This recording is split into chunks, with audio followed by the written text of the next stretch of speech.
ગીર સોમનાથમાં પણ હિરણ 2 ડેમમાં પાણીની આવક થઈ છે। હિરણ 2 ડેમના 2 દરવાજા 0.30 મીટર ખોલવામાં આવ્યા છે।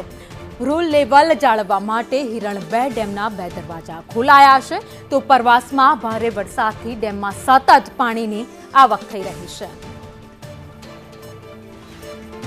તો સૌરાષ્ટ્રમાં અનરાધાર વરસાદ વરસી રહ્યો છે, જેના કારણે હવે ડેમ છલકાવવાની શરૂઆત થઈ ગઈ છે। સૌરાષ્ટ્રના 12 ડેમ છલકાઈ ગયા છે। 12 ડેમમાં પાણીની આવક થઈ ગઈ છે। નદી નાળા છલકાતા ખેડૂતો ખુશ છે।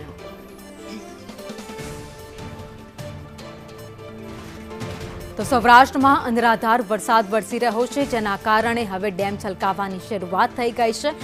સૌરાષ્ટ્રના 12 ડેમ છલકાઈ ગયા છે। 12 ડેમમાં પાણીની આવક થઈ ગઈ છે।